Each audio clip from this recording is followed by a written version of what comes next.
one. It's actually a quite unexpected beginning, but I suppose that way it feels more dynamic. You were sneak peeking in some kind of a just general conversation between SEO people here. So my name is Nick. Here is Pranav. Later to us going to be joining Ravi, Soni, and today we all here together gathered to do, you could say it's a growth hacking session. Basically we all going to share some kind of a inside thoughts, inside out thoughts on SEO.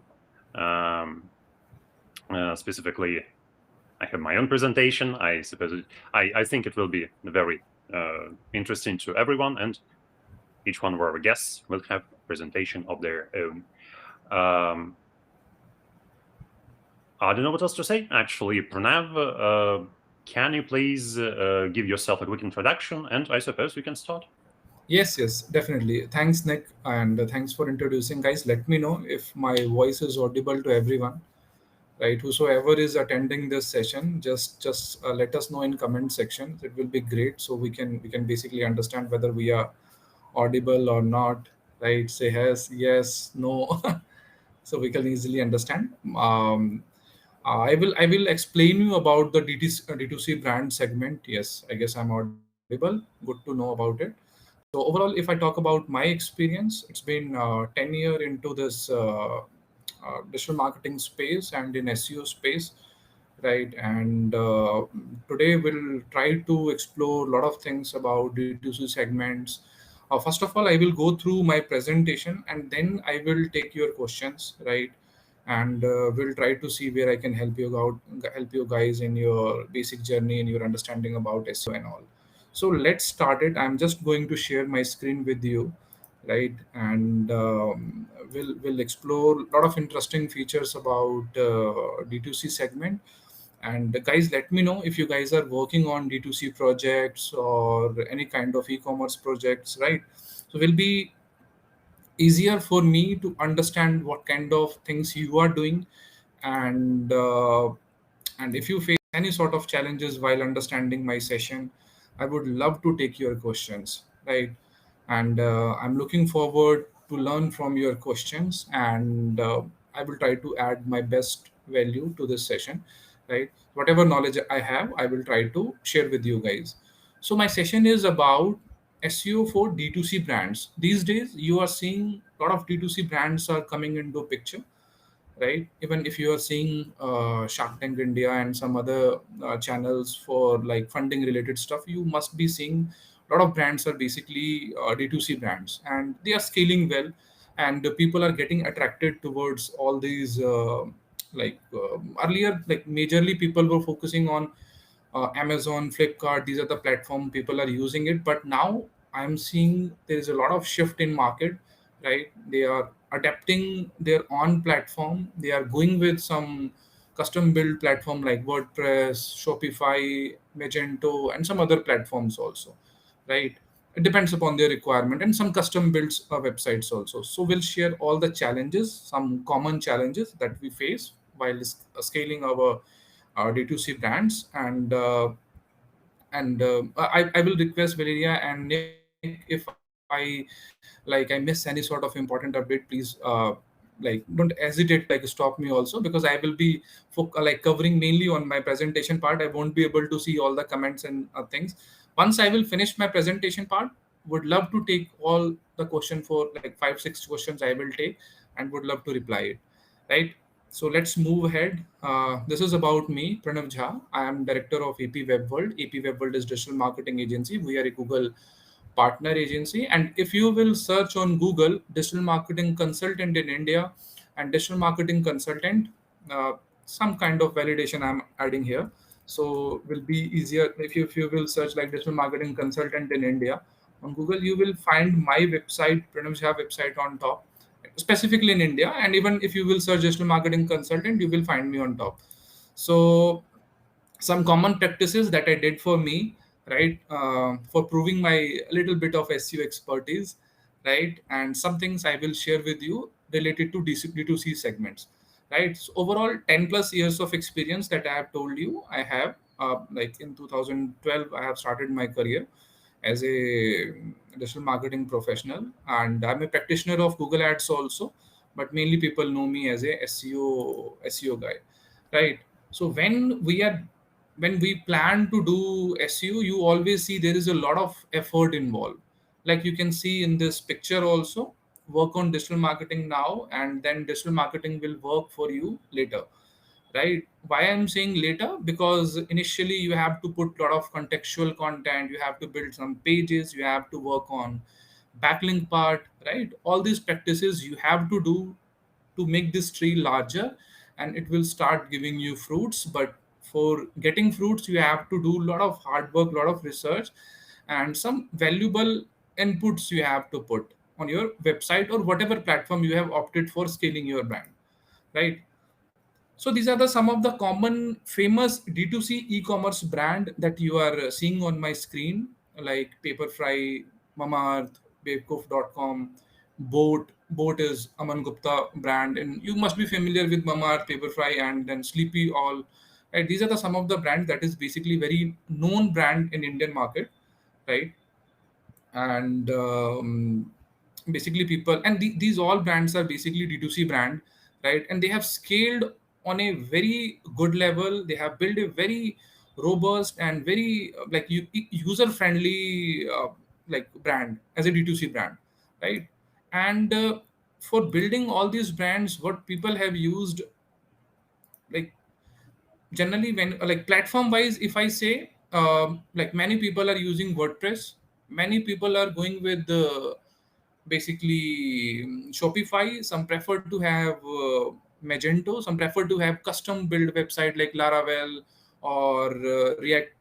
So it depends upon their requirement and all, right? And as per the requirement, people prefer to go with, if you have decent budget, you go with bigger platform. If you have some starting initial budget, you prefer to go with basic plan of Shopify and all. And it's a very like easy and friendly environment, like providing very like very easy environment for everyone if you are planning to scale it, right? So I'm taking one common example, right? I have just took a one common keyword. I'm working on this kind of category also. I have picked like, you must be familiar with hair wig, that it is very much popular these days as a D2C brand. And even if you have followed like Shark Tank India, you must have seen some common brands like One Hair Stop or Gemeria and some other brands also, right? So what I did, I have just like opened google.com and search this keyword, hair wig for women. Why I have searched this keyword? Because I was trying to show you something, that whenever you plan to do like SEO, you preferably focus on two things.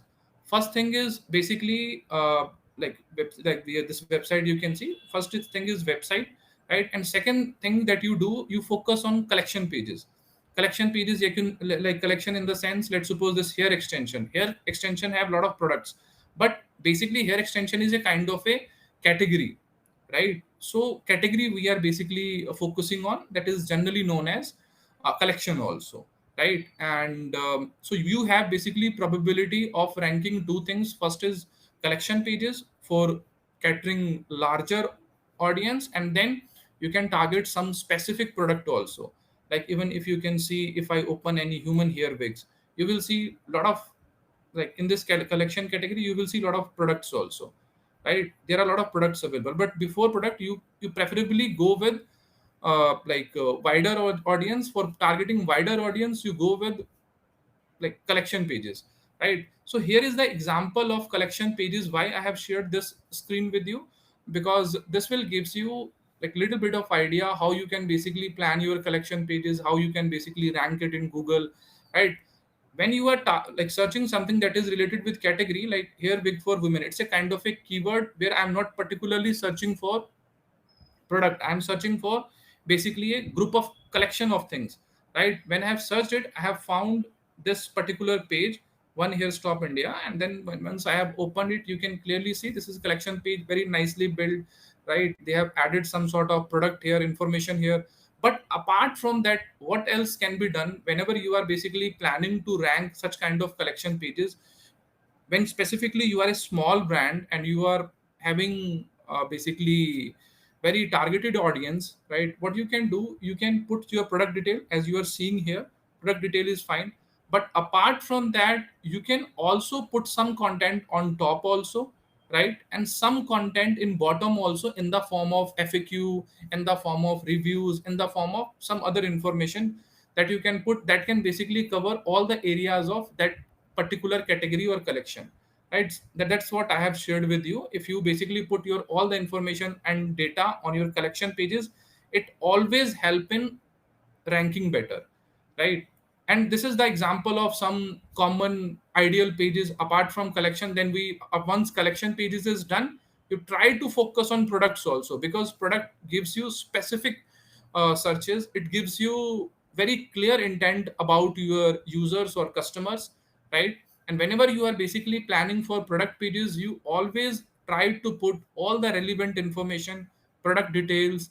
And I will share this PPT with you guys also, so you can understand it, what kind of information I have put it. Maybe it is looking small to you, like yes, you can see like product images, then some sort of reviews, then some product detail description, additional information.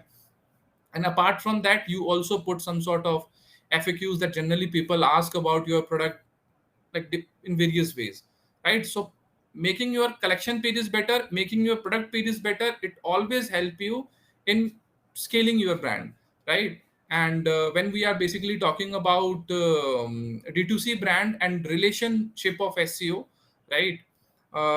Like people always ask me, when we are getting result from Facebook ad or Instagram ads or Google ads, why someone should focus on SEO also? Because sometimes you see your costing is getting very higher, your cost per acquisition is going very higher. In that case, SEO is one of the best way to bring your cost down, get conversion in very less pricing. Although everyone understand that SEO need lot of effort, lot of investment, but still, if you are spending, let's suppose 15 lakh rupees on Facebook ads or Instagram ads, and if you are spending 1 lakh on SEO, still it makes sense. And if you are generating like at least 20% revenue also, it is more profitable as compared to anything else. But yes, it tests your patience, it tests your brain also, and it tests your like skills also, how you are making your user experience better, putting better information and better data in a better way, right? To enhance the, like here I have mentioned some of the point, like how you can make your product informative and data informative. So some of the challenges I have shared here. So most of the D2C brand often, like, they struggle to get some sort of search engine visibility in Google, in Bing, and some other search engines. Why they basically struggle in search engine? Because they are, as I said, they are not focusing more on their content part. They are, because they keep most of the information and most of their data almost same, right? But when you see decent brands, those are basically performing well, they are basically generating a decent traction via their D2C platform. You will see they are putting information, keywords, and doing research in a best possible way. As you can see, focus on comprehensive long tail keyword and targeted keywords in a best way, and making their product pages and information pages very like informative and valuable from a user perspective. As a user, once I visit any sort of product, let's suppose this product, and I will go through this page. If I'm searching on Google, I'm finding this product. Reason is they are putting their content in a good way, they are putting their data and information in a best possible way, putting their FAQs in a good way, right? You can see it clearly here, like most of the things and information they have put it here. So once someone is searching, Google is trying to bring something that is very much contextual, right? And if you are putting all the information, like you can see length, hair type, hairstyle, right? They're putting all the information and data, and then further they're also putting some sort of product description and specifications, right? So Google is getting what exactly it required to rank it, right? So this kind of information is very much important. And once your website is basically let me take one more example. Let's suppose this website I'm talking about, Zimmeria here.in. If let's suppose I have picked this website and I'm trying to rank it in Google, right? And if I basically I'm picking, then I will focus on this collection page. I have found that yeah, collection page is fine. This will having all the information and data, and then further if I check it their product pages and information, I'm opening any specific product pages, and if I am getting all the information and data, like you can see here, most of the data information is here, reviews is here, right? So Google is getting all the possible information that helps in ranking it, right? So it is having all the data and information, and apart from that, once your website is built perfectly, once your website is having collection pages or product pages perfectly, all the information is put it correctly, then you need backlink. So what exactly is backlink? Backlink is basically link that is getting associated with some other third party websites. Once you put your information and data on other third party website, and they will give you a link, and when your website is getting connected with other website, Google will start feeling yes, this website is basically associated with 15 to 20 good websites or hundreds of good websites. That means this website is having authority. So that's what I'm saying here. So best advice will be always build some good backlinks. Whenever you are scaling your D2C brand, some good and quality backlinks in the form of, like, you can do guest posting also. You can create some valuable content on other websites that is basically related with your niche. And if you are going one step ahead, you can focus on good quality PR work also. PR in the sense like putting your content on some great website like HT Media and Economics Times if it is related with your brand, and try to get backlinks from there also. There is a way of getting it, and that definitely we can discuss because we have less time. So we will try to explore best possible way, and then further I will give you more solutions also, right?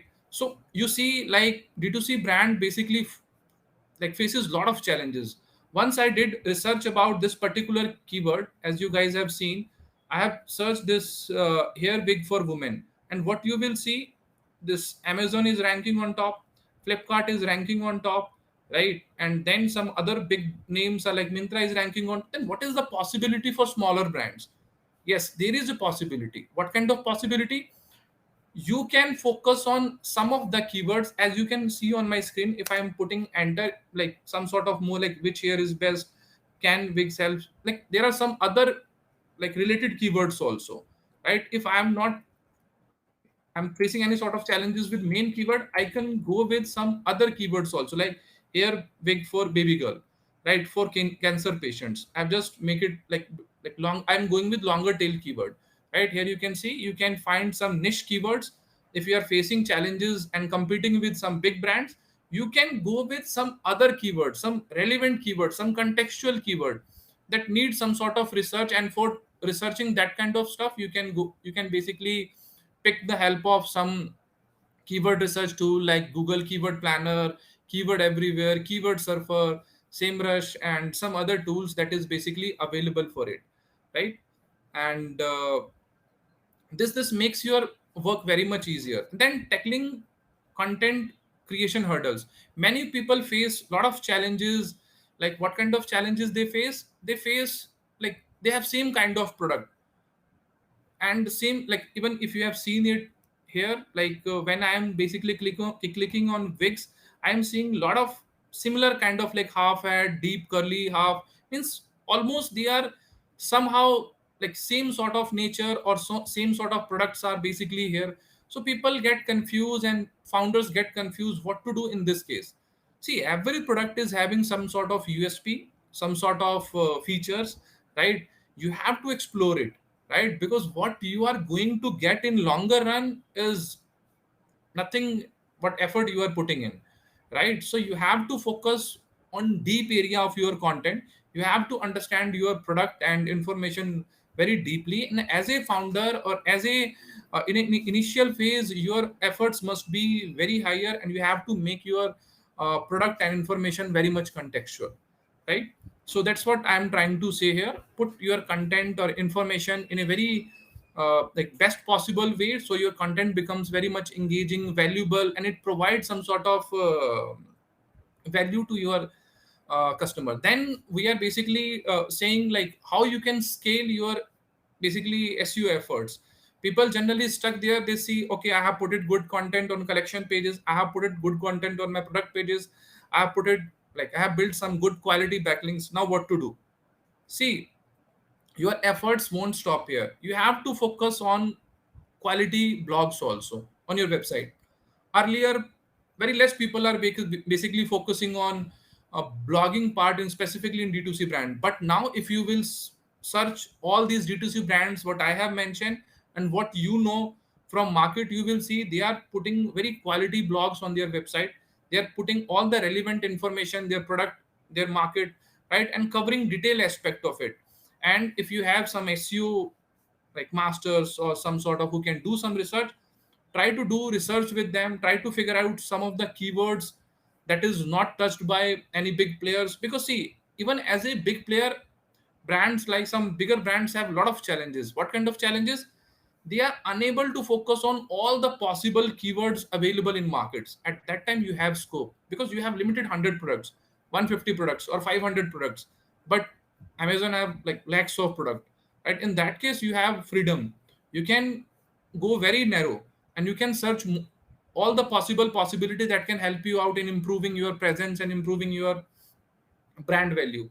Focus on your mobile optimization. That is very much important. If you will improve your mobile speed or improve your web pages or product pages faster, and if it loads faster, it will rank quickly, right? And if you have your local store, many like, even if like I work with some brands like Zemeria here and all. So so so I have seen it, brands those are having basically local store, they can focus on local listings also, Google My Business also, and they can list there, and people can generally navigate on their stores and they can visit their store. It helps in their local branding and all. You must have seen like a lot of like most of the cities have big malls and all, and every big brands have some sort of stores also.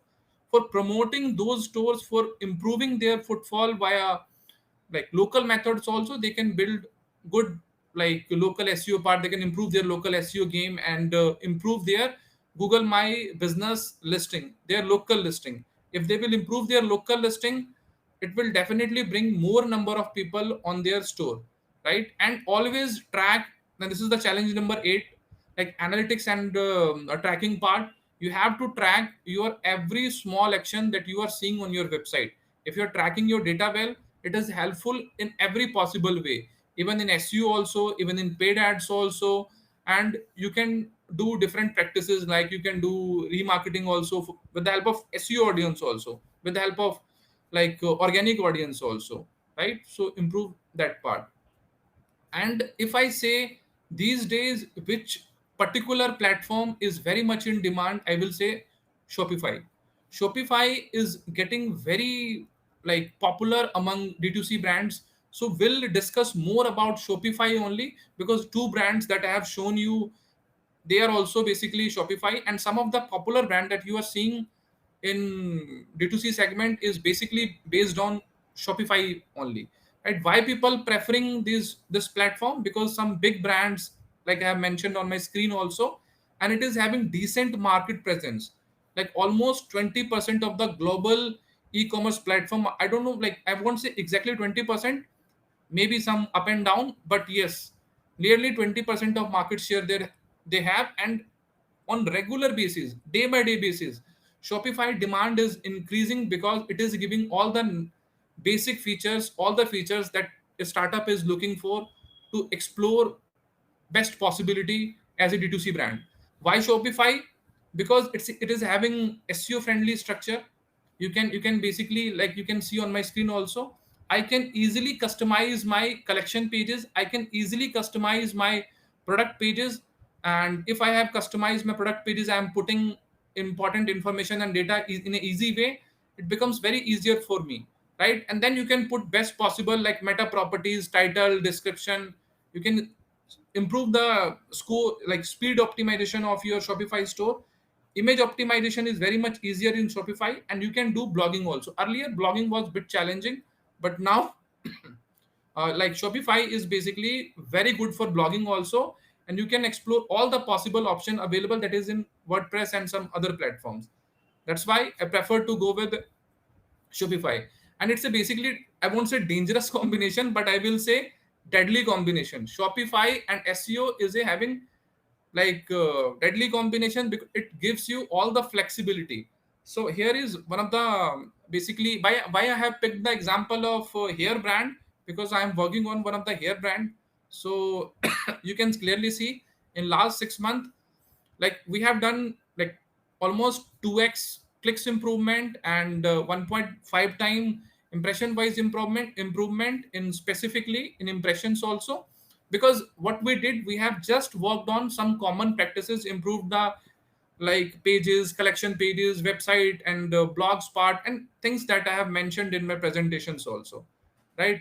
And you can clearly see on my screen also almost like decent number of traffic here. If you see middle row, like 12.4K users is coming via Google search, and it is showing 17% growth. And even if you see last part, sales by traffic source, like almost decent like transaction or decent sales we are getting with the help of search ads, sorry, search, organic search, right? So it is playing a very important role.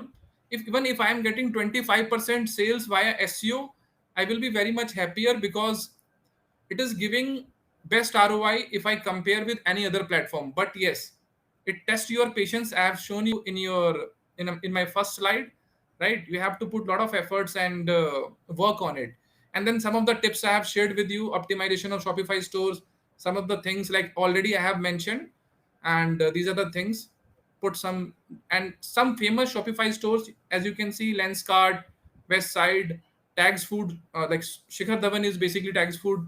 Like they have started promoting it, they have associated with it, and Lenskart is everyone is aware of it, right? And yes, it is very much essential for your growth brand, right? That's it.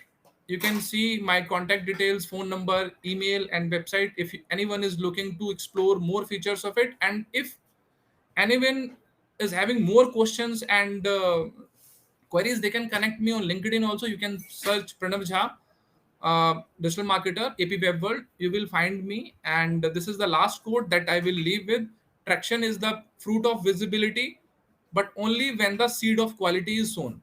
So if you are basically looking for traction, you have to put best effort and best information on your website. So in terms of presentation, this is it. And the rest, if you have any sort of questions and queries, you guys can ask me. This is it from my side. I took, I guess, few extra time, right? So yes, if I see any sort of questions and anything, I can take it. Guys, like Nick, you can tell me if time is, if I like time is over, or I can take some questions. And the time is almost over. You have a time for a few questions, and actually, there are quite a few of those in the chat. Sure, sure. Let's scroll and see. I unfortunately can't drag them on the screen, but I suppose Yeah, you can see them. I'm seeing some questions. Like Sanjeet Mhm. is asking, Pedets, what is the proven ROI SEO can give? So, like if you are basically investing any sort of effort on Shopify or any sort of particular platform, specifically for our D2C brand, I will say it need at least 4 to 6 months of time frame to getting any sort of response. If you haven't done work in past, if you have already done like some sort of effort on your SEO part, then it won't take much time, right? So it depends. For paid ad, yes, paid ad, I all that's what I was very much clear. I said only 25% of conversion you expect from SEO, specifically for D2C brands.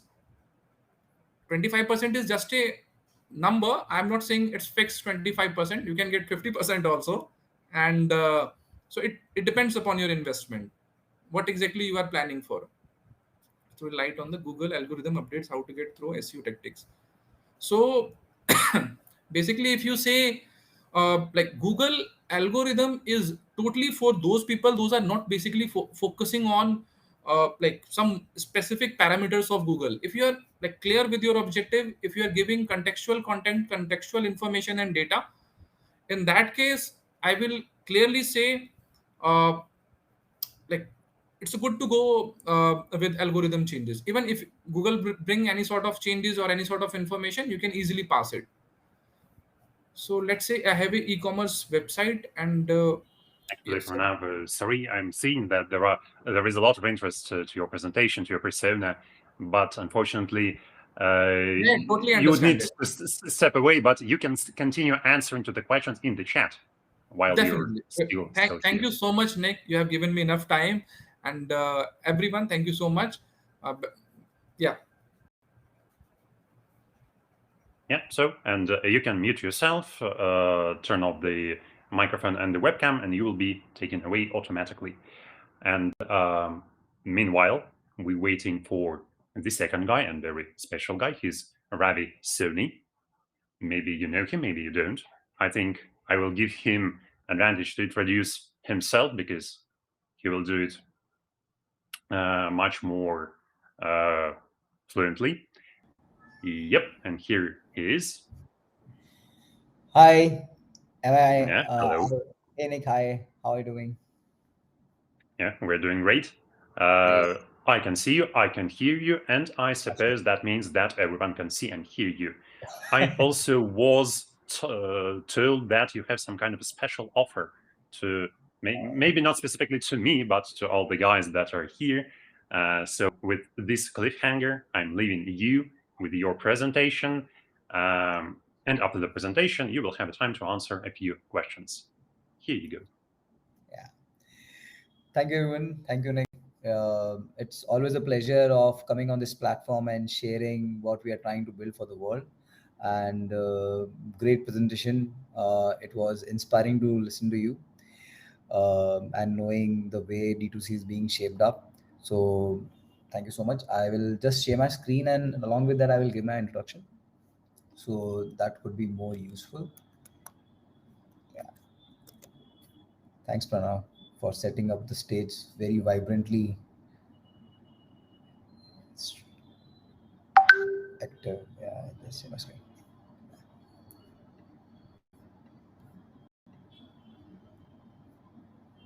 Can you guys see my? Yeah, I hope you guys can see my screen. Yeah.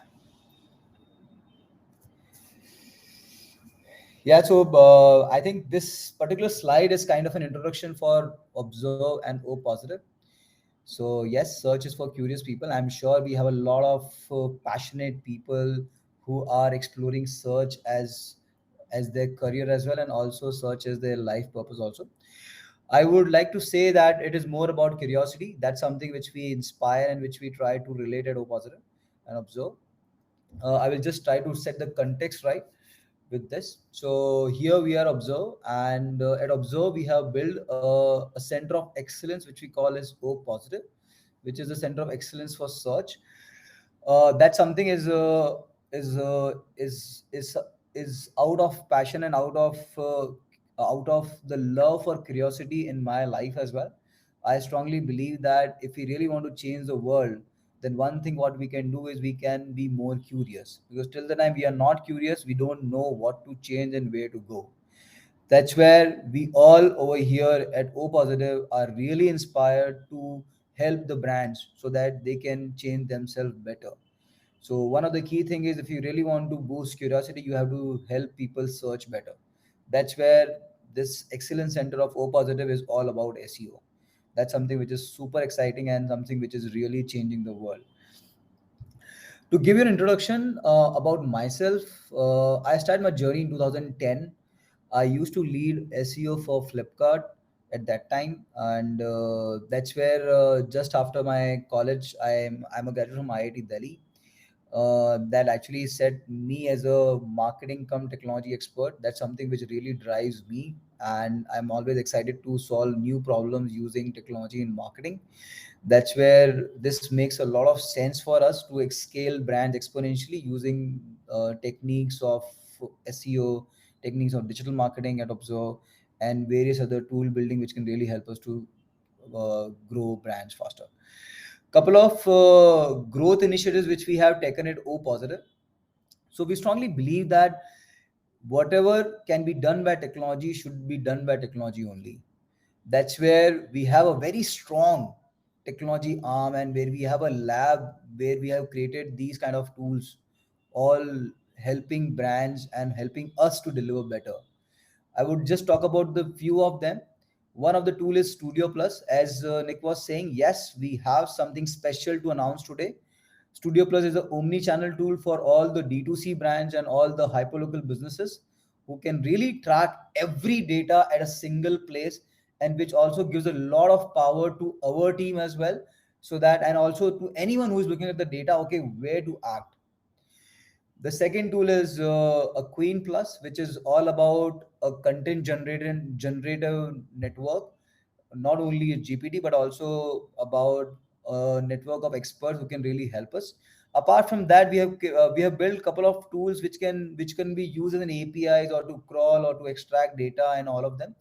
And I would like to move to the next slide so that it can really help us to move faster, and I can jump upon something which I really want to share with you. A slide where we are very active participant. We strongly believe that sharing knowledge with the world is a responsibility, and yes, we don't don't don't leave any opportunity unturned to share knowledge. We have partnered with all the great brands of the world to share knowledge with them. Yes, we are a partner with IIT Delhi, IIM Ahmedabad, IIM Udaipur, Serpzilla, SEMrush, Digital Vidya, and even Shopify as well, where we have done webinars, where we have done sessions and masterclasses together. We also have a O Plus masterclass. If you want to explore that, you can go on our website and register for that, where we believe that anyone who wants to learn SEO has to have a very strong foundation so that the basics are clear, and before they even deep dive into any kind of a vertical of SEO. Couple of brands with whom we have worked and we are working right now. We have worked with World Bank. We have worked with a couple of cricketers. Amazon is one of our client, and various other brands which are, I'm sure you guys must be able to relate with. Couple of brand names on the board. As Pranav mentioned about B2B brands, yes, that's something which is one of the most essential part of any brand and the growing ecosystem of today's world. We do work with a lot of D2C brands as well, and we really enjoy scaling them. And something which is being a pedigree for me since my inception, where I have an experience of working with Flipkart. So yes, so that's something which we try to evolve and implement because the basics and the concepts remains the same. Along with them, we do have a funnel and a team dedicated for B2B SaaS brands. They are like totally digital. They are solving a problem, and most of the times for any B2B SaaS company, the solution what they have built is not something which people are searching specifically for, or they would be searching as a problem which they want to solve, not as a solution. So yes, SEO plays a very vital role for a lot of B2B SaaS brands as well.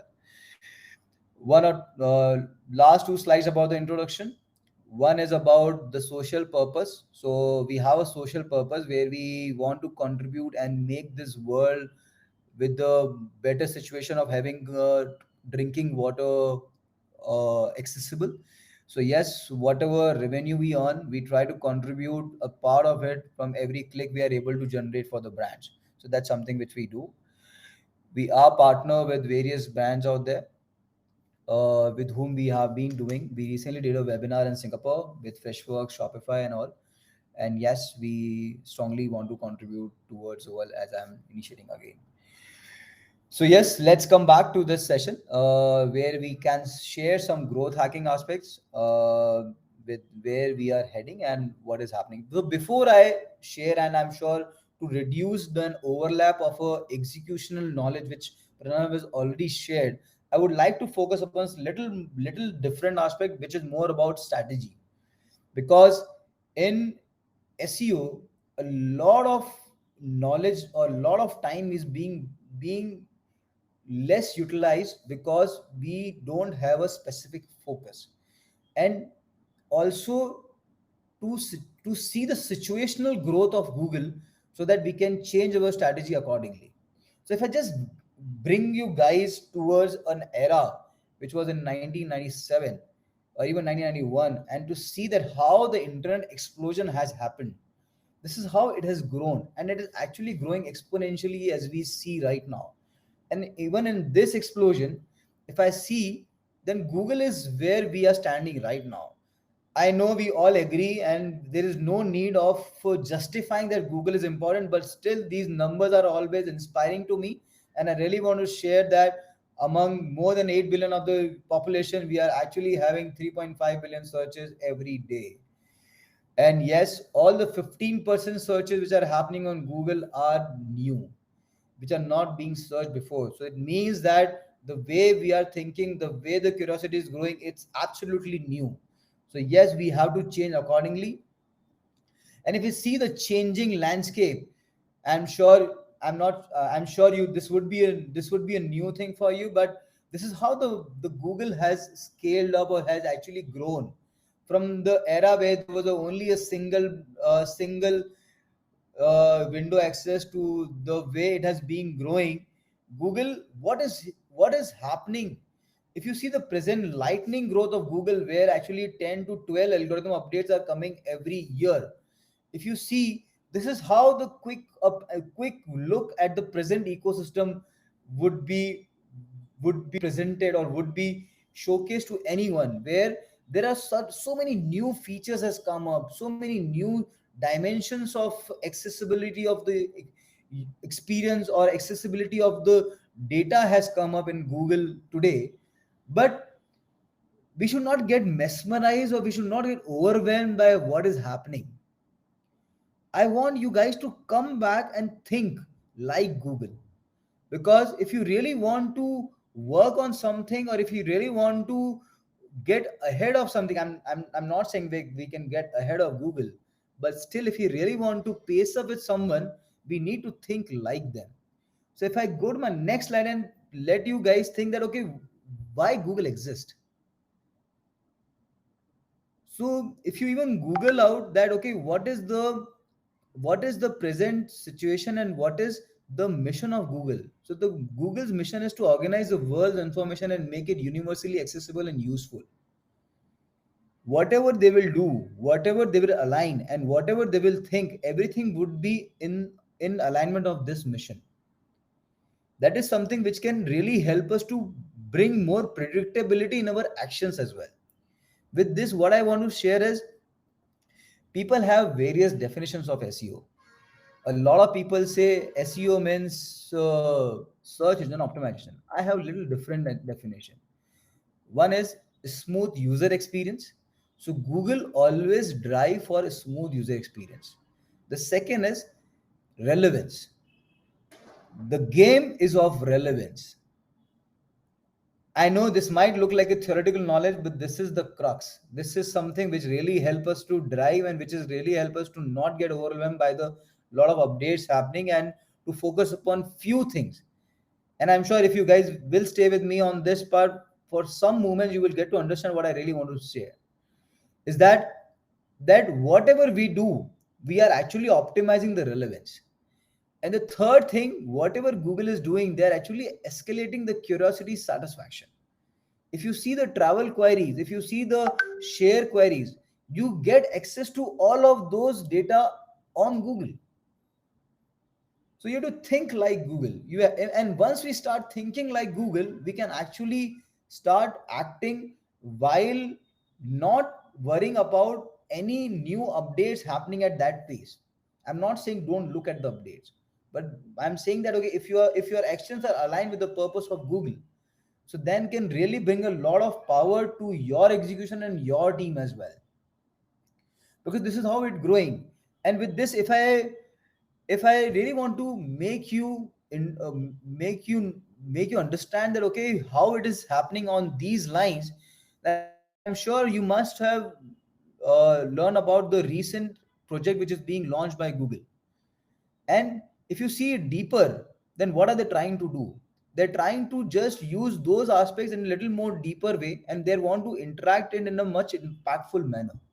So there is a new thing which has come up. I'm sure Chat GPT is a great point of discussion in every meeting these days. Whatever business you are, wherever you are, even if you talk to your mother, your father, your sister, they all have a different experiences of Chat GPT. And if you talk to your friends, who may not be into digital industry, still they are using it in a very different, in a very innovative manner. So we cannot leave it unturned, and that's something which is a point of discussion for a lot of SEO meetups as well. That is it really disrupting or is it really innovating the way SEO is being done? So yeah, that's where if you see, then there's a new there's a new column as well on Google as well, where there's a different accessibility of information out there, and you can use that as well. The way it is evolving, what I really want to address the fact is that the whole ecosystem has changed, but the fundamentals remain the same. So no need to worry. But what we need to do is we need to focus upon few things, which I will share with you today, so that we can really use them in your day-to-day activities, which can help you to grow faster. So with this kind of evolution, is it still simple to scale traffic? With the volatile ecosystem, with the intense competition, I'm sure these are the regular questions which would be coming to you and which may be getting addressed as well. But it may not be easy, but it is simple. And to understand that, okay, how it is simple, we need to see that, okay, what is our strategy? So guys, you need to think in a way that what is your strategy of growth? Whenever you are leading it, you need to understand that, okay, what is your strategy of growth? Maybe you are a D2C brand, maybe you are a B2B SaaS company, and maybe you are a hyperlocal business. So whenever you are doing SEO, you can you can actually use these three dimensions of growth. One, growth where you are actually thinking at scale. You may be an e-commerce company, you may be a company who can create a millions of pages. Let's say for example Swiggy, let's say for Zomato, or maybe any other marketplace. Let's say a company who can create pages at scale, and I will give you a few examples for them as well, so that you can understand them in a more impactful manner. So if you actually do them, if you actually think in that way, then for your brand and for your stage of business, the strategy would be different. So if you only focus upon, and if you only believe that, okay, content is king, you cannot live with that.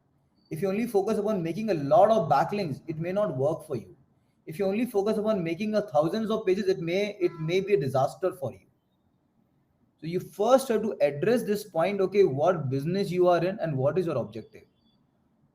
And then you have to choose upon the, okay, what is the strategic approach you have to take when you have to do SEO for your brand. It can be totally pragmatic, it can be totally authority led. For example, if you are a restaurant, or if you have a super focus upon few keywords. Let's say you are a furniture company selling furniture, then you have a category page. On that category, where you have a artistic furniture or a antique furniture, then you want to rank for only those few keywords, then it's a very well thought, okay, I need to have an authority led approach. That is something which is majority people might be thinking, okay, I need to make a lot of backlinks. But it can be a possibility that you are a content platform, because now the way Google is working, it may be a possibility that you don't even have to make a backlink. You may need to add just great content on your site. On the similar lines, if you are a platform which is a marketplace, then you have to cover a long tail audience. Then it is more about pragmatic. That's how you have to think. That's how you have to change your thinking, so that you can actually generate faster result in the present era of growth. So to give you an example, let's say this is a brand called Verto. So Verto is a hyperlocal marketplace. They have around 700 locations across US, UK, and various other countries.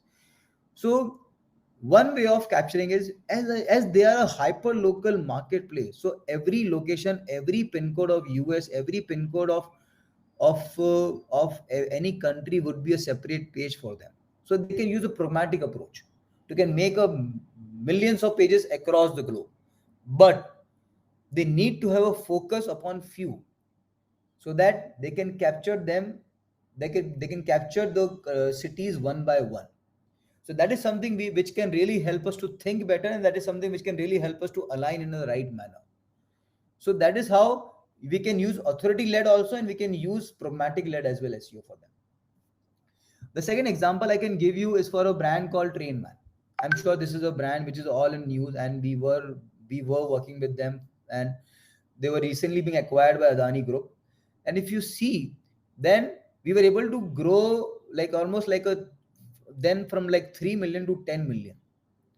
And I should share with you that we didn't do a lot of backlinks for them. What we did was we made their structure right. What we did, we just removed the cannibalization issue which was there across the site wide. So if you go back to my strategic thinking, I shared that there could be three aspects: content led, authority led, and pragmatic SEO. For them, what we were focusing upon was content led. So there they were already having a great content. What we fixed was the crawlability of the content. And that is something which actually showed their traffic in just 6 months. So we have to think in a much better manner in terms of how this can be rolled and how it can really impact any brand. Let's talk about the D2C brands. No doubt, D2C is one of the most important focus for us as well at, at, at Obbserv. And one of the key thing is to track it by growth. One of the key thing is to track it by ROS as well.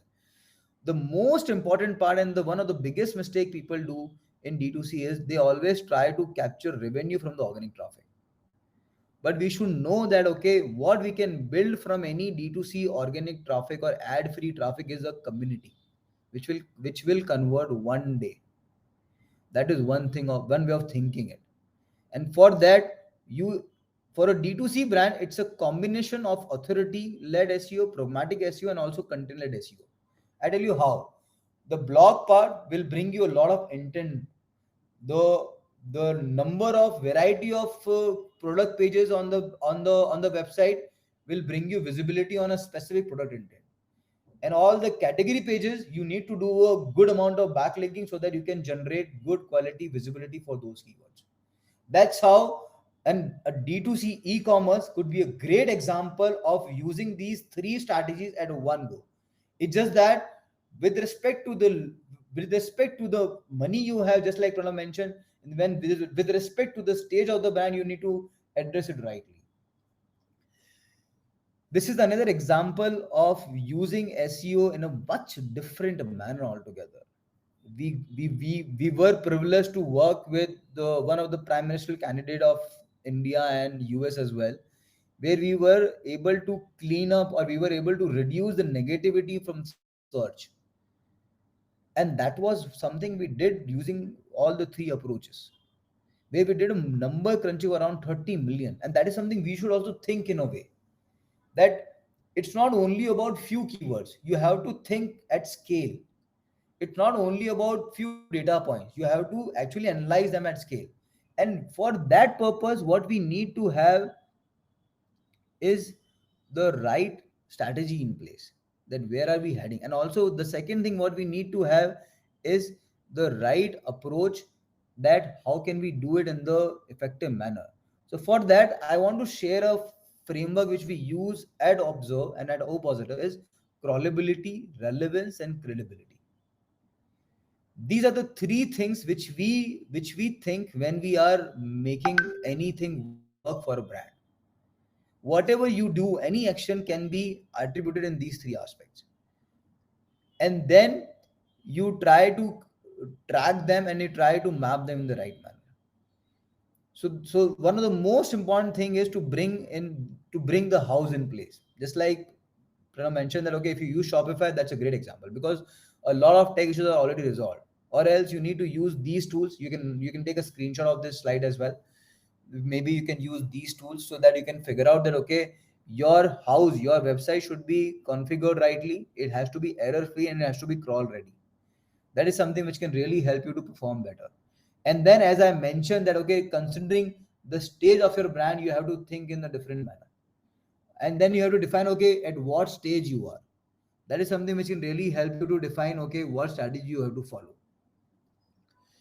So this is something which is very important from the strategy perspective, because when you are able to define these things, then you can say okay, what is your focus of intent. And then once you define the focus of intent, it comes from those intent that what is your target URL. And the third thing you have to keep in mind, okay, what is your budget? Trust me, guys, we have brands for whom we are working at a budget of, let's say, around 1 to 1.5 lakhs a month. And also, we have brands where we are investing around 25 to 30 lakhs a month as well, only on SEO, because that is something which is the core strategy of growth and which is actually getting them fruits at an exponential growth level. For some of the brands, we have not even waited for 6 to 7 months. We are able to flourish them fruits in the next 3 months. It's not because we are doing something really great. It also because the brand was sitting on a huge amount of wealth, like content or maybe authority, which they already have. We just set the house right, and that is how a strategy can really make a difference in anyone's life. Now, let me cover the aspect of inducing AI. I'm sure there's a lot of buzz around it that, okay, how can you use AI in SEO? How can you use automation in SEO? So, one thing which I covered till now was strategy, because strategy plays a very vital role. Trust me, I am a strong believer of this, and that's something which we take super seriously at O Positive. That, okay, strategy has to be in place. That's why we review every client strategy every quarter. That is a ritual which we follow non-negotiably at Opositive. So when you are inducing automation and AI and SEO, it's not only about GPT. It's not only about Chat GPT. Trust me. You have to think a little differently. You have to first see what all parameters and what all segments are there where you can actually induce AI. What all parameters are there where you can actually induce automation. And then using those aspects, you have to think, okay, yes, this is something which is taking a lot of time, considering that what is your growth strategy, and considering that, okay, what is your objective. If you see, these are the various elements of SEO you must have come across. Maybe a real-time tracking, maybe content generation, maybe a growth ideation, or maybe topical relevance you have to improve, or maybe technical drill down you have to do it. So that is something which really help you to think that, okay, it's not only about using Chat GPT, it's more about the problem you are going to solve using GPT or using AI, using automation. I'm terribly sorry. I suppose you can hear me. We have very little time left. I will just need 2 3 minutes more. Don't worry. Oh, fine. Yeah. So go on. Sorry. Yeah. So this is how you think, and I will just give you a few examples of it. So let's say if you are using generative AI in SEO, then if you are on site, you can see, okay, how can you generate those titles and as well. I'm giving a very simple example because you can use Chat GPT for using all of these things. You can actually generate a keyword clusters as well. You can actually ask Chat GPT in a way that, okay, what is my competition doing? If you know your competitors, so link building and content research as well. So these are the three major areas which you can easily do it at your end. In terms of research and insights, we have actually built a Python library in-house also, where we actually try to crawl and do the error analysis. It's a very automated thing. So you can use automation over there. You can use automation on competition tracking. You can use automation on real-time auditing of the brand. You can use it for finding new opportunities as well. On content, I'm sure I don't have to share that part, but even people are going beyond boundaries to do it. This is a small project which we are doing at Opositive, which we call as UGen, which is right now under aspect. I can't share more about it right now, but yeah, it's more about enabling intelligence situational actions, which is all about doing it. A lot of people are using Chat GPT for generating content, and I really want to address that point that, okay, you need to be a little more serious or a little more conscious about how are you doing it. So what I would suggest, that when you are generating content by Chat GPT, you have to follow a process for it. Don't just go put something over there, get a content and post on your site. In spite of that, first structure a content requirement, set up the expectation, right? What are you expecting from it? Then define a prompt for it. Use ChatGPT, do a plagiarism check, structure it by ChatGPT, do a proofreading, get some images using Mid Journey on either platform, and then post on the internet. This is the flow which you have to use at your end if you are using ChatGPT in the right manner. You can also use it to write the couple of draft emails. You can use it for customer service. You can use a couple of other ideas. And there are few tools which you can use when you are using ChatGPT, which we use at Opositive as well. But yeah, that could be really good for you for leveraging automation and AI in the present scenario. One thing actually I want to leave you by with a thought is that, are you curious about future of AI? No doubt, whatever you do, don't think that okay, 100% generated content by AI would be super useful for you. You need to add a human touch to it to create a differentiation. And as we already promised that we are trying to give a giveaway today, where we are for our tool, which is Tulio Plus, we are actually sharing an access to like 10 lucky winners, which is like a $15, $1,500 per access to all the brands out there. If you are excited, send us a mail and we will share more details. You can be a part of that. Yeah. Sorry, I was little at a pace because we are always eager to share more. But yeah, I covered two major aspects: leveraging AI and automation in SEO, and also how the importance and how can you think strategy better. Thank you so much. That was Ravi Soni from Yeah, thank you actually Obbserv. for a fulfilling presentation. Yeah. And we actually have a few questions Okay. specifically for you.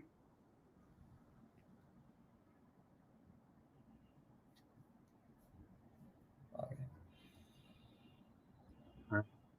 I suppose this is the one. So Ruchira is saying that would you like to know any expert tips for SaaS SEO from? Okay, so Ruchira, SaaS SEO. So I would give you a very simple idea that SaaS is all about building a funnel, and it's all about inbound marketing. What you need to think in a way that okay, can you acquire featured snippet for a problem your SaaS is solving for the user? So first define your ICPs, which are ideal customer profiles. Figure out what is the problem you are solving for them. Write a great content on it. Ensure that it gets a featured snippet. This is the problem you have to solve for if you are a SaaS company, and then I'm sure you will see the magic. That's a simple formula. Your house should be in place, and then you have to use the content-led strategy among those three strategies which I shared. No doubt you can use pragmatic also because you're a tech company. If you are a SaaS company, then you can think of building lead magnets, which you can normally, I'm sure you must be using it, but that's something which you can do.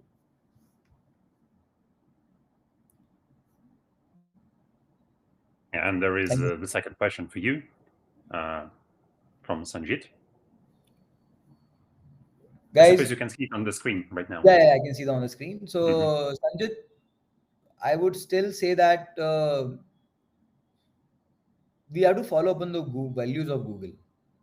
As I mentioned, we have to think on that way. I'm sure right now also if you see and if you search for something, ChatGPT gives you some results. Most of the free versions of ChatGPT where you get the results which is like indexed till 2021. No doubt now there are accessibility to the real-time results as well. But for doing SEO on that part, we have to focus upon humanizing the content, as I mentioned on my last slide, and also thinking from the values which really matters for Google and do it rightly. I hope that answers. Yep. And I believe that's it. That's all the questions. If there are any questions left, you can still write them in the chat. And Yeah. if Ravi, you feel so, you can answer them in the chat right on point. That's our website. If you have anything, feel free to share with us. And we are always looking for passionate people to work with us because we strongly believe that curiosity is the problem we all have to solve if you really want to have a great world for the future generation. Yeah, okay. Thank you for that. Yeah, so Ravi, once again, thank you for really great on-point presentation. I'm feeling like I have all my questions answered already, like even before the presentation ended. You can now mute yourself and turn off the camera. You will be moved to the background, and I will continue from this very strong foundation that you've and actually all our guests set. I have some things to speak about myself. Give me 1 second. Yep, here it goes. Oh, I didn't want you guys to feel overwhelmed. This webinar already goes around 1 hour, so let me move you really fast through some very interesting details. The point of the presentation, you see it right now on the screen. How do backlinks help with huge niche websites? when we're speaking about huge niche websites, the huge part applies to both niche and to websites. So it's huge niches and huge websites in those niches. Specifically for this research, we picked e-commerce niche. So basically different marketplaces that sell electronics, like smartphones, laptops, And the reason we picked that topic is because, well, naturally, those are damn big websites, and they have the top budget, and they are in the prime of the SEO. But before that, a little bit about myself and about the company. My name is Kasey. I'm product manager at Serpzilla. I liked to call myself Serpzilla ambassador up until it appeared on all the materials, and now I'm feeling like a little bit strange because it's not a real title. I made it up for myself. So I am a part of Serpzilla, and Serpzilla as a company, we exist for about 15 years. And basically what we are a strong marketplace for backlinks. Basically a big place where you can go buy a lot of backlinks with a few clicks, with a lot of AI tools, a lot of automation. And as all marketplaces, we work like really with a really big scale. But this is not directly about us. This is about all the data that we gathered, since we are, as a company, existing for a long time. We have a lot of experience, a lot of specialists, and we put both of those things to good use. Let me actually move you on to the presentation. What we did firstly, we analyzed down a lot keywords. Basically, we picked top 10 sections of the all e-commerce electronics niche, those popular marketplaces, relevant online stores. We exported all the keywords out of those websites. Then we collected additional data on those keywords from additional tools like Google Keyword, Ahrefs, our own database and tools. And we got around 1 million keywords. Yes, 1 million. But after we cleaned the list up, we deleted all low frequency keywords, and we basically got more measurable 230,000 keywords. And we basically analyzed them to a high extent, dividing them by volume, by frequency, and applying, checking the dependency between different parameters. Firstly, I want to talk about the dependence between the volume. It's the amount of people who are using this keyword within a last month, and the keyword difficulty. That would be basically how many websites are using these keywords, how many websites are trying to rank up. So basically the competitiveness of the keyword. So as you see, well, naturally, the biggest keywords have the most volume, the most keyword difficulty, basically. They're the most competitive. But it doesn't necessarily mean that we need to target this big chunk of the last right column. We analyzed frequency, we analyzed uniqueness and the effectiveness of the keywords. And of course, we analyzed the total demand of keywords with a difficulty of 10. What I want to show you that the most frequent keywords would be, oh, sorry, I'm jumping through the slides. Yeah, this is the end diagram that we received using all the data that I showed you previously. A lot of numbers to show.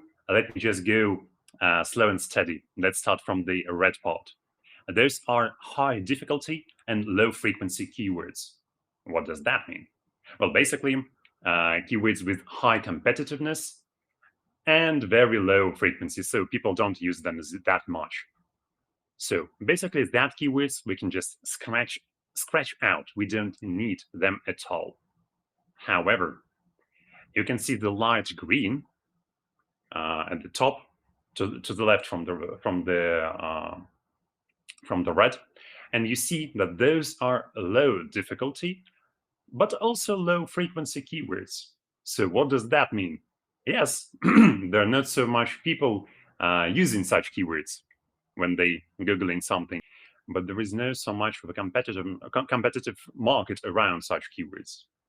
So basically, this is hidden gem, some kind of a sweet spot that you can use to gain additional traffic from those keywords.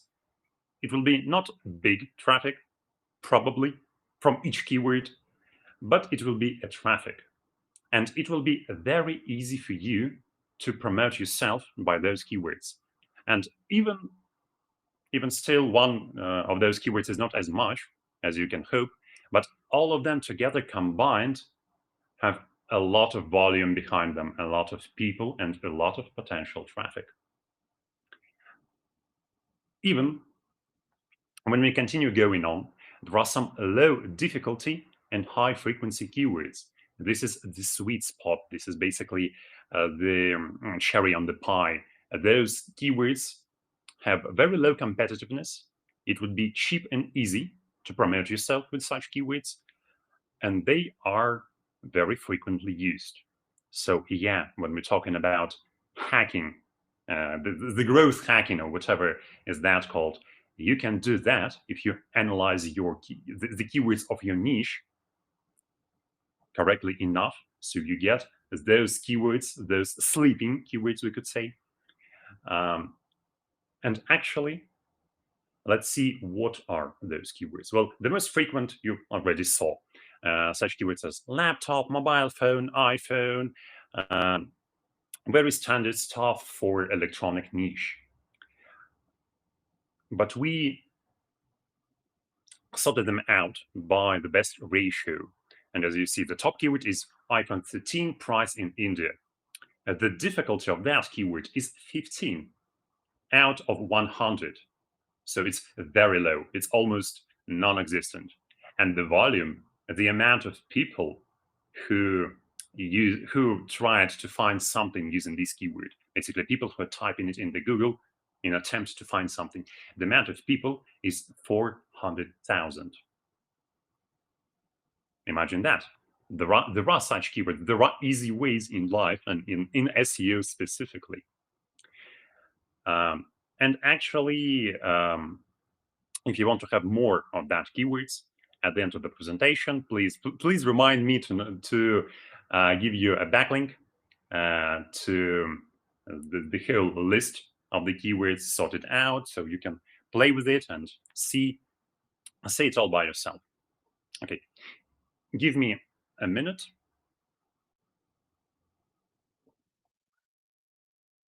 Always important to stay hydrated, guys. Meanwhile, any questions, feel free to write them right on. I see them. I will be able to answer. Basically, my first part of the presentation is over, the bigger part. Basically, in the conclusions, you see all the things that I already described, that there are a few sweet spots, keywords that were basically easy to be promoted by, but not, but also have enough people behind them, enough steam. And we recommend to pick basically the keywords from those two groups and apply them to your semantic core. And also, we believe that this can be extrapolated to all the other niches. The electronic niche, it was picked because it's the biggest one. It has a lot of top SEO specialists behind it. But if you basically do the same thing to your niche, I believe that you will have satisfactory result. let's move on actually with the second part, and after that I'm gonna answer your question. I see there is already a one. That's more than enough for me. I'm seeing you. I'm waiting for that. Okay, so we spoke about keywords, but we need to be promoted by those keywords. So let me drive you through a few graphics, very easy this time. Firstly, dependence between amount of keywords in top 5 and DR. So basically, if your DR is high enough, your keywords are in top 5, and vice versa. Well, it's just a direct correlation. What does keywords mean in this example? Basically, it means that you get in traffic from Google, because people are Googling something by a specific key phrase, keyword, and they are getting you in top 5. So naturally, you're getting traffic. So naturally, there's supposed to be a correlation between traffic and DR, because keywords equals traffic, DR equals DR at this point. And there is such correlation, as you see. There is also such correlation between traffic and the amount of referring domains. Backlinks, to say very simple. So you can get traffic. You basically can apply a lot of backlinks. You can rank you up in eyes of Google by specific keywords. If the keywords means traffic, this whole complicated circle is completed. There are a few additional graphics that show additional dependencies between the volume of keywords and the amount of reference domains, and total amount of keywords and DR. Well, actually, I didn't mention that DR stands for domain rating. If you're not know about that, because I know that, for example, in India, people often use domain authority by MOZ, by MOZ. Basically, trust. DR equals trust. Let's move on. The conclusion of that is, if you want to have more organic traffic, you need to build backlink profile, because the amount of reference domains directly correlates. We see that on the graphic. This is something that basically the numbers speaks for themselves. And we don't only need to have a backlink profile, but we need to do it better than our competitors. Our competitors already have it, like it's something that already happened at some point in the past. Let's actually see the domain distribution by volume right here. This is actually a very interesting thing, is that only 17% of domains are ranking up with more than 10 keywords. And domains usually are ranked up by 1 to 3 keywords. So this is the answer to the question, like, how can it happen that there are so many keywords that are high volume, high people Googling them, but very, very low competitiveness? This is how it happens. Many websites are ranked up by just a few keywords. They don't probably do their SEO, and they do it, or they do it poorly. Doesn't actually matter that much. Well, the majority of the URLs that are ranked up are leading to various catalogs, and it is important to acknowledge that it is also important to work with them. The usual popular strategy is to make a selection of products. That's basically part of technical SEO. For example, you see it right now, and some pages are using dynamic data to form catalogs and selections in the title, other parts of the page, and some pages and the URLs have in India to geographically basically unrestrict specific geolocation. This is actually counterintuitive to me, always, because when you type in India, you geographically unrestricting yourself. Yeah, because when you type in just by phone, you are geographically restricted. Google will pick up your IP address and will try to find websites based on your location.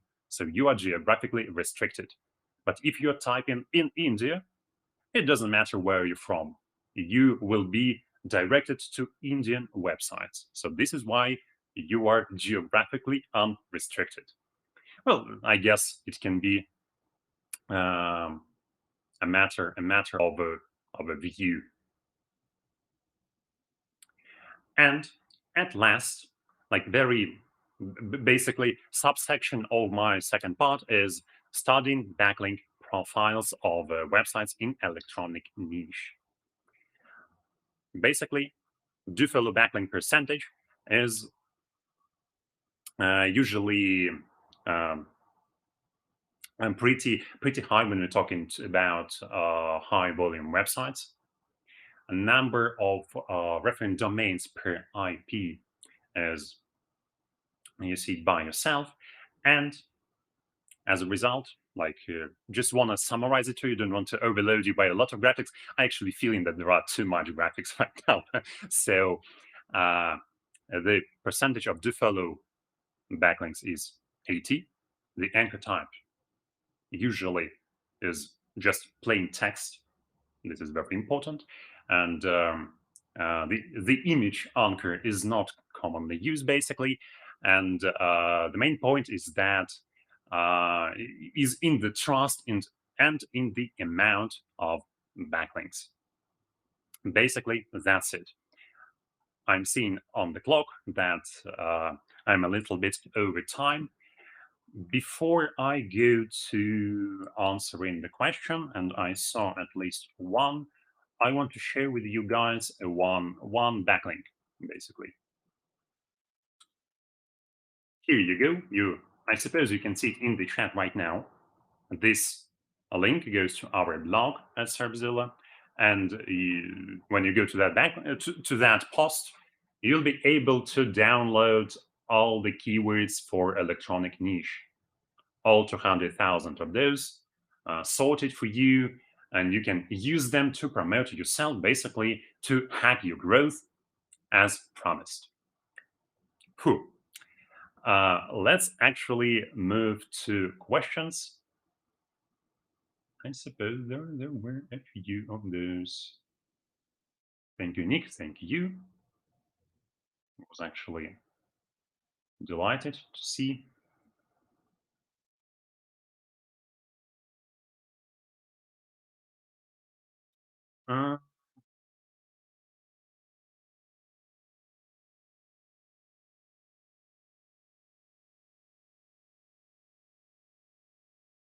Second, yeah, I can't find the question that was about what tool did we use to extract keywords. Basically, it was Google Keyword Planner, and that's it. However, we used a lot of additional tools like Ahrefs and our own database. Speaking about do we have our own tool to research keywords? Not in the open right now. Let's say we have a lot of tools for our internal use, a lot of smart systems. So the answer is not right now. We firstly and mainly are marketplace for selling backlinks. So we're trying to do that at our best.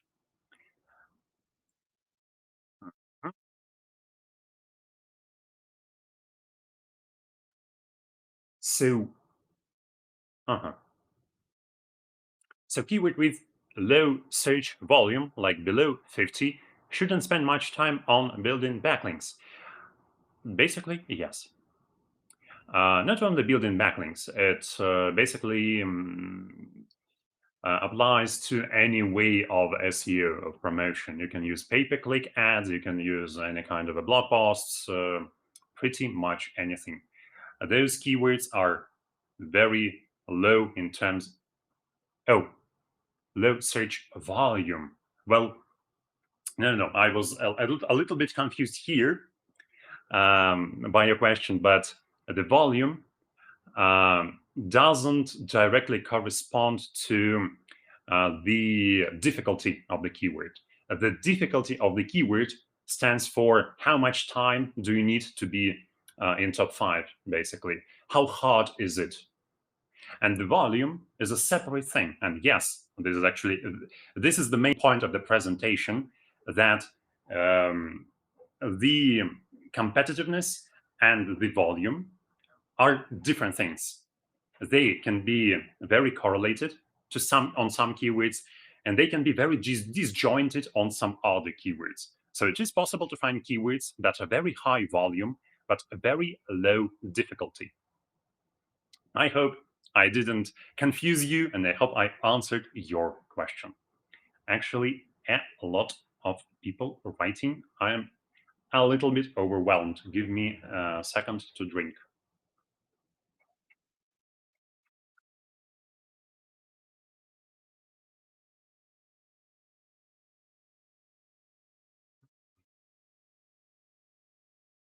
For a website with 100,000 organic monthly traffic, how much should be backlinks buying budget suggested? Well, all those questions are actually the general type questions, I would call them. The answer will be very unsatisfactory because it depends. It depends on many factors, on what niche do you have, how old is your website. So I actually want to direct you to our blog. Basically, it's serpzilla.com/blog. And there are a lot of articles about how to do your SEO. I know that because a lot of those articles are written by me specifically. So I would happily help you in a form of other version of me from the article that writes a lot about actually this question: how can we increase domain trust for a newborn website? We have a specific article about this. The short answer is, you basically, the first year of the website is newborn. The Google doesn't trust you that much, so you don't need to put a lot of money. You can slowly and steady build in backlinks. Within a year or year and a half, Google will see you as a grown-up website, and it will start giving you more trust. And all the result of your previous link building, it will pay off, but in a time, basically.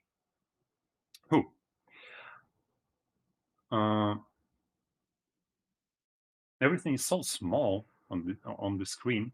I'm feeling like I'm too old, like I'm a grandpa looking on a screen. So let's actually end with this last one question. I was looking for this specific one because I saw it. For the A40 plus website, how many backlinks are required to be added every month? Once again, I don't want to repeat myself, but firstly, it depends. Secondly, we have a blog with this question being answered in one of our articles. It's one of the very new ones, so you won't skip it. The actually more expanded answer, I don't want to leave you empty-handed. More expanded answer is, you need to look at your competitors, because they are already, like, the competitors who are already doing better than you. Because since they are doing better than you, they're doing something better than you, basically. And if their growth is enough for Google, then it probably is enough for you. But you not only need to be as your competitors, you need to be a little bit better, so you can do a little bit more backlinks each month. There is actually a lot of strategies behind how to do backlinks. Once again, Serpzilla / actually, let me give you a shortcut in the website. I'm awfully often addressing you to the blog, because I'm very proud of some of the articles in that blog. I'm not gonna lie. So this one, So I was going to say something else. Yeah, we have article specifically on how many backlinks is enough. How many backlinks can you buy before you are penalized in Google? There is such thing as link building explosion. There is article that can be searched by keywords backlink explosion or link explosion, directly answering once again this question. And that's, I believe, enough. Actually, guys, thank you for your time. A lot of questions. I think that are missed some of them, but if you feel that some of the questions are not answered, please write once again in the blog. You can write all your comments in the blog, and probably if you have any problem, we can write the whole article about it. We're looking for new topics. Actually, we're always looking for that. Thank you, guys. Thank you for overwhelming feedback. I think that this concludes our webinar. See you around on the next, I suppose. Have a nice day, guys. Bye, everyone.